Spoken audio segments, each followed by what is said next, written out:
So, let's unpack this. We have all been there. You are at a dinner party, or maybe you're just in the break room at work, and you get into a debate, Oh, yeah, the classic break room argument. right? And you're right. Yeah. You have the facts on your side. You have the moral high ground. You've actually done the reading. Which is rare enough. Exactly. And yet somehow, 10 minutes later, you're completely flustered, the other person looks like a genius, and you have absolutely lost the argument. It is a universally frustrating experience. It's that feeling of bringing a knife to a gunfight, only to realize the other person didn't bring a gun. What do they bring? They brought a smoke machine and a distorting mirror. Huh. Yes. And that is exactly why today we are doing something a little different for this deep dive. We aren't just looking at how to be more logical. No, we are definitely not. We're looking at a guide to the dark arts of debate. We're diving into how to win every argument. The Use and Abuse of Logic by Madsen Pirie. And honestly, this isn't your typical self-help book. It's mischievous. Mischievous is putting it lightly. I mean, Pirie frames logic not just as a way to find truth, but as a literal weapon. Right. If you use logic correctly, you find reality. But if you abuse it, which is what we're really digging into today, you can win disputes, crush opponents, and get your way. Regardless of whether you are actually right. Exactly. It doesn't matter if you're right. It's almost Machiavellian. There's this warning right at the start of the source material that says, in the wrong hands, this book is dangerous. Yeah, he basically recommends you learn these tricks to arm yourself, but for the love of God, don't teach them to your kids. Or your spouse. Ha, definitely not your spouse. But there is a serious point here. The mission of this deep dive isn't to turn you into a manipulative monster. No, please don't use this for evil. It's about immunity. These fallacies, these verbal tricks, they are being used on you every single day. By politicians. Politicians, advertisers, your coworkers, if you can't spot them, you are entirely at their mercy. So think of this as a vaccination. We are going to inject a little bit of the virus so you don't get sick. That's a great way to put it. We've categorized the best, or I guess the worst of these tricks from the source into a few buckets. Attacking the person, twisting language, manipulating numbers, and just straight up distraction. Let's start with the most satisfying but least logical category. Attacking the person. Ah, the classic ad hominem. Yes. Argumentum ad hominem.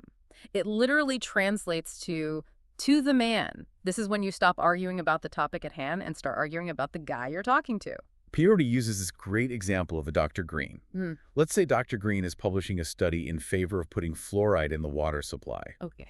A standard logical debate would be about chemical reactions, dental health, maybe the costs involved. Right. That would be the proper logical path.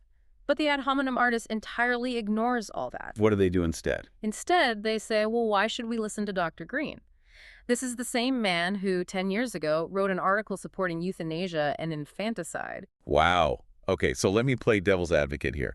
If Dr. Green supports something terrible like killing babies, why should I listen to him about my drinking water? That feels like a valid red flag. See, that is exactly why the trap works so well. It feels highly intuitive to reject the person, but logically, it is entirely void. Because his morals don't change the chemistry. Precisely. Dr. Green's views on morality have absolutely no physical effect on whether fluoride prevents cavities. Fluoride reacts with enamel the exact same way regardless of who describes it. So bad people can make true statements. Yes. If you can't attack the argument because the facts are against you, you attack the arguer. Right. It distracts the audience and destroys the opponent's credibility. Without you ever having to address the actual data. That's sneaky. Very. There is a variation of this in the book that I absolutely loved called the abusive analogy. It's subtler, right? You don't just call someone an idiot. No, this is where the real art comes in. Instead of a direct insult, which might make you look mean or petty, you use a comparison. You paint a picture. Exactly. Pirie gives this example of dismissing someone's expertise on a topic. Let's say we're talking about ships, and you want to discredit a guy named Smith. Okay. You say, well, Smith knows as much about ships as an Armenian band leader. Huh. It's so weirdly specific. An Armenian band leader. It creates a vivid, ridiculous image in the listener's mind. Or another one from the text, describing a colleague who is struggling as being like a sniveling boy on his first day at school. Ouch. That is brutal. It is, and notice why it works so beautifully. If I just said, Smith doesn't know about ships. I have to prove it. I have to provide examples of his ignorance. But the band leader thing. Right, if I say he's an Armenian band leader, I am relying on your brain to fill in the gaps. I'm using your own associations to do the insult for me. It makes the opponent look small and ridiculous. And it's very hard to defend against without looking completely humorless. That's like a Trojan horse for an insult. Okay, moving to a slightly more political one from the text, the genetic fallacy. Damning the origin. This is huge in Mahdi discourse. This is judging an idea strictly based on where it came from, right? Yes. The classic example provided is saying we shouldn't care about punctuality or highways because, after all, it was Mussolini who wanted the trains to run on time. Or the ultimate trump card people use online, Hitler. Like Hitler liked dogs, so if you like dogs, you're a fascist. Exactly. Pirie points out that Hitler might have favored road safety. That doesn't make seatbelts evil. Right. We are just conveying the ideas in the source here, not taking sides, but the logic holds. The fallacy assumes that if the source is bad, whether it's Mussolini, Attila the Hun, or a political party you despise, then every single idea they ever had must also be inherently bad. It's intellectual laziness, really. You don't have to debate the actual policy. You just look at the label on the package and throw it away. And then you have the proactive version of this, which is poisoning the well. I love this term. It sounds so medieval. It really does, but it's a very modern tactic. This is where you discredit the opponent before they even open their mouth. You set a trap. Yes, so that anyone who disagrees with you effectively insults themselves. Like saying, everyone except an idiot knows that we need to cut taxes. Precisely. Now, if you stand up to say, actually, I think we should raise taxes, what have you just done to yourself? I've identified myself as an idiot to the whole room. You walked right into it. Or the other example Pirie gives, which is quite extreme. Only those who are sexually inadequate advocate for single-sex teaching. Wow. Talk about high stakes for raising your hand. It acts as a powerful deterrent. It raises the social cost of disagreeing with you. It silences the opposition not with actual logic, but with the fear of the label. So that's how we attack people. Now let's look at how we trap them with their own words. Theme number 2, the trap of language. This is where things get really slippery. We tend to think of language as a clear transfer of information. But it's not. No, these fallacies use the natural ambiguity of words to manipulate reality itself. Let's talk about amphiboly. It sounds like a rare disease, but it's actually about grammar. It is. Amphiboly is the fallacy of ambiguous construction. It's when a sentence is put together so loosely that it can mean two completely different things. The book has some hilarious examples of this from old headlines and classified ads. Yeah. Like, the Duchess has a fine ship, but she has barnacles on her bottom. Nah. A very unfortunate condition for a duchess to have. Or this classified ad. For sale, car by elderly lady with new body and spare tire. Good for the elderly lady. She's doing well. Right. But jokes aside, this is basically the essential tool of the fortune teller. Oh, absolutely. Pirie brings up the famous historical story of King Croesus to illustrate this. Yeah, it's the king of Lydia, right? Yes, immensely powerful, and he wanted to go to war with Persia. But he was cautious, so he asked the oracle of Delphi what would happen if he did. And the oracle said, if Croesus crosses the Halys River, a mighty empire will be destroyed. So Croesus hears that and thinks, awesome, I'm going to completely crush Persia. He attacks, and he gets absolutely obliterated. He loses everything. Oh, no. And when he complains to the oracle later about being tricked, they just point out, well, we were right. A mighty empire was destroyed. Yours. That is the ultimate I got you on a technicality. That is amphiboly in a nutshell. It allows you to be right regardless of the actual outcome. Then there is accent. This one drives me crazy because I hear people do it in arguments all the time. It's very common. It's changing the meaning of a sentence just by stressing a different word. It seems so simple. Take the phrase, light your cigarette. Just 3 words. Okay, let's try it. Light your cigarette. The emphasis on your implies don't light mine or maybe don't light the tablecloth. Okay, what about light your cigarette? Meaning don't stick it in your ear, actually light it. And light your cigarette. Meaning don't light my cigarette, light your own. The words on the page are absolutely identical. But in a spoken argument, you can quote someone accurately, like word for word, but by changing the stress, you completely change their intent. It is essentially gaslighting via emphasis.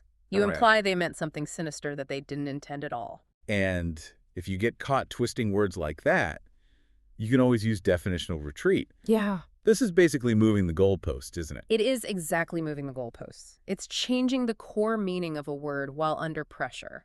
Give me a scenario. Let's say you claim, oh, he has never been abroad. And I say, what are you talking about?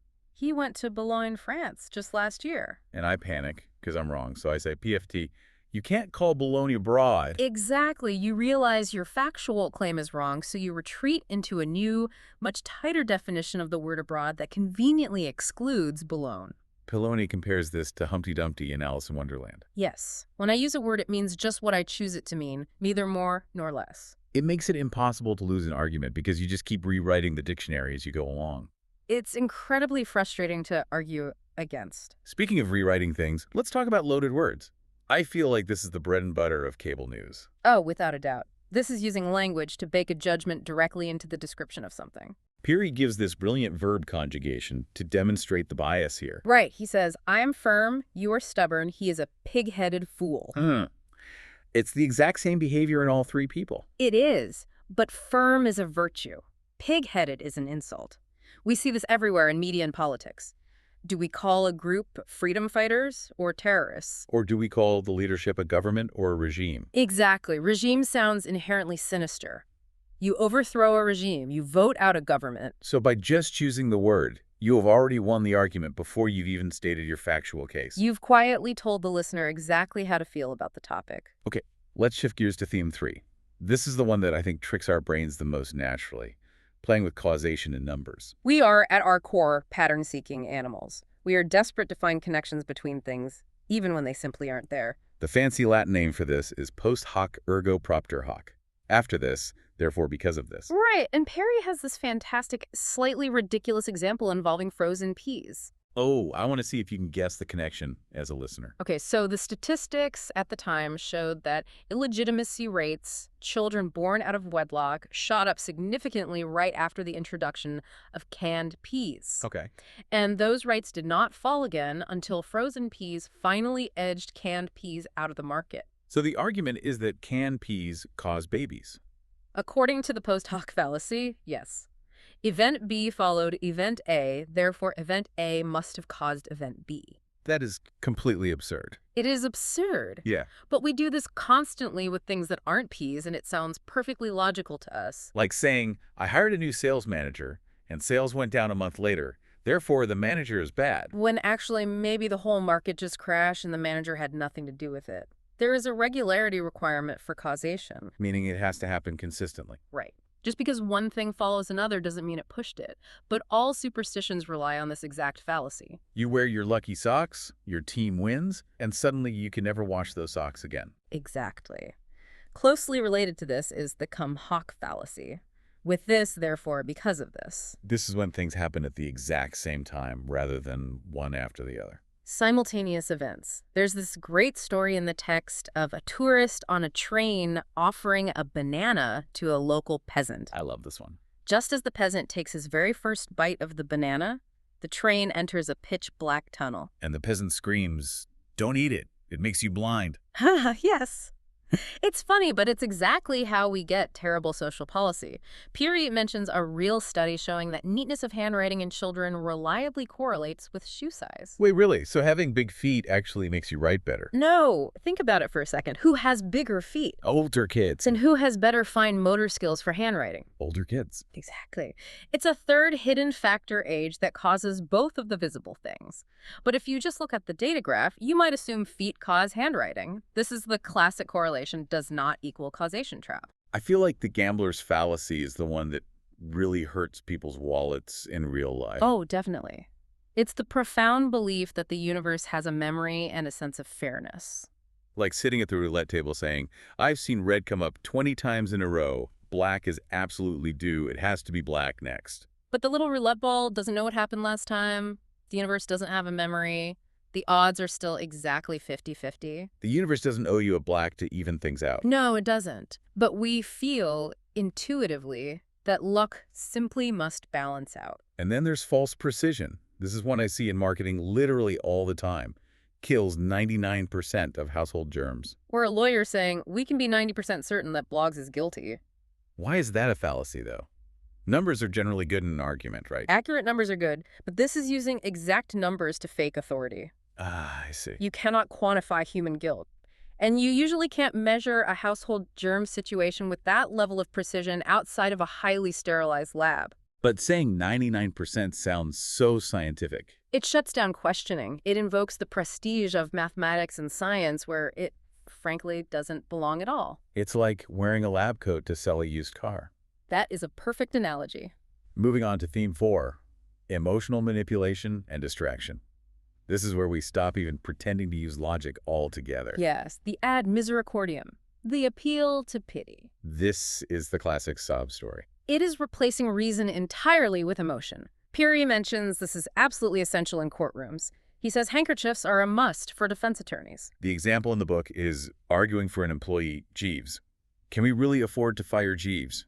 He has a wife, 6 children, and winter is coming.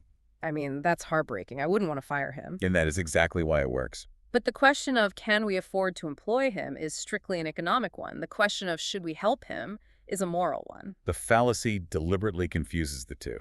Pirie actually argues that A Christmas Carol is basically one giant ad misericordiam argument against basic economic reality. Wait, so Scrooge was just being a rational economist? In a cold, hard, purely logical sense, yes. But the fallacy wins out because we are human beings. We respond to pity and empathy much more than we respond to spreadsheets. Then we have the ad populum, appealing to the people. This is the ultimate tool of the demagogue. You don't argue facts at all. You appeal directly to the mob's prejudices. You use code words, right? Yes. You talk about the little man fighting against the faceless bureaucrats. You talk about strange faces in the neighborhood to stir up xenophobia. It's confirming the audience's worst biases, rather than actually proving a point. It completely bypasses the brain and goes straight for the gut. And the pitchforks. And if the pitchforks don't work, you can always just annoy them into submission. Ad nauseum.